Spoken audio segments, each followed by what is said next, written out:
A few years ago, I had a chance to look at a copy of the Magna Carta. That document, it's not very large actually, but written very, very fine print. And really, that Magna Carta, I think it's 1215 when it was written, is critical for the whole Western Judeo Christian system of democracy and law and order. And it talks about justice. The reason the barons, or shall we say the lords of England, were upset with King John is because of the injustice, the excessive taxation that he was imposing upon his people. This proverb uses the word bribes. Listen carefully. The king gives stability to a land by justice, but a man who takes bribes overthrows it. Now, justice is extremely important for the stability of a nation, and the taking of bribes blinds people to what justice is. So, what we want to talk about today is the whole idea of taking bribes. The word bribes there is actually not a super tight translation. It's only used once in the whole book of Proverbs. It has a very interesting meaning. I was surprised that the deeper I got into it. And I'm going to take a stab at pronouncing a Hebrew word. The word for bribes in Hebrew is pronounced terumah. And what it really refers to is a king who takes excessive monies from the people. And specifically, it refers to when the taxation of a nation gets so ugly and so insidious that the government takes for itself what really it has no business taking. And it takes for itself funds that are really sort of sacred monies that are supposed to go to God. I'm not talking here just about 10% here, but I'm talking about far beyond 10%, far beyond the tithe. Taxation is first really dealt with in detail in the book of 1 Samuel, chapter 8, where the prophet Samuel warns the people of Israel that if you set up a king like all the other nations, the king will take for himself. The key word here is take. It says, the king will take for himself. He will take the best of your fields. He will take your daughters to be perfumers. He will take a tenth of your seed. He will take your male and female servants. He will take a tenth of your flock. So if we, or anyone, Israel in this case, if they want a big government, then they got to be prepared for big T taxation. If that particular populace wants to have a lot of government services, which I think is very unwise, cradle to grave type of nanny state, then they better be prepared for high T taxation. So rather than trusting in big G government, they should be looking to big G God for provision. This is really important because otherwise, what happens is a nation gets strangled by its own taxation system. And that's happening in the Western world as we want government services to provide more and more and more and more. So a king gives stability to a land by justice, not by handouts, but by justice. But he who takes bribes overthrows it. And those who make public policy in the Western world, right, or any jurisdiction for that matter, if they want to destroy a nation, all they do is got to tax them more and more and more.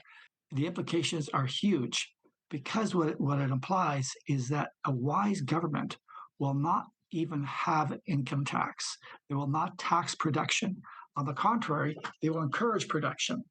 A wise government should have a consumption tax and get right out of taxing production. They should maximize and encourage production. Put simply, a consumption tax is much better for the stability of a nation than a production tax or an income tax. We want to encourage people to work hard and let them enjoy the benefits of all the hard work rather than taxing it away. There is an economic principle, the Laffer curve, and it basically identifies a point in time at which taxation becomes excessive and you actually tax people more and get less because you inadvertently force them to go into an underground economy. And Arthur Laffer was really suggesting that governments should tax a populace to its optimal amount as much as possible. That's the sweet spot. This is not what we're talking about in this proverb. It's not the Laffer curve. It's actually something much more significant. I like how John Gill expresses this when he says of this particular text. He says, Ebenezer observes that it may be interpreted of a king that lays heavy taxes upon his people and thereby brings them to distress and poverty and brings the state to ruin.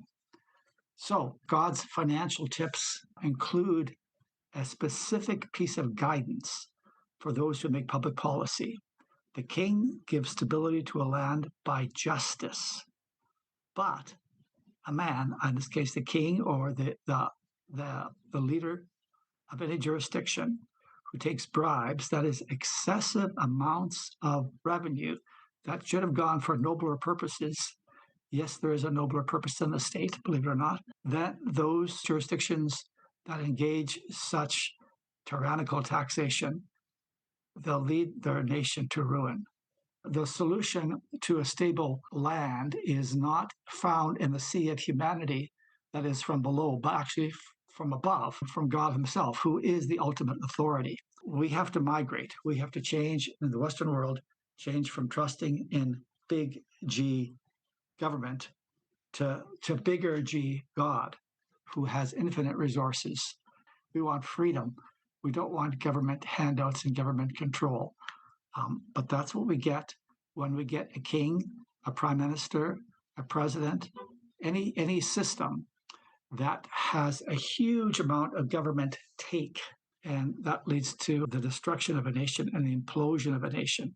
We want to create conditions where people are motivated to work hard, to be productive, and then let them have the fruit of their labor, and the nation itself will be prosperous, and then be guided by God's money tips, of which this is one. The king gives stability to a land by justice, but a man who takes bribes, i.e., who gets out of his lane and goes into God's lane and start taking money that God has earmarked or directed for other purposes, he overthrows that nation.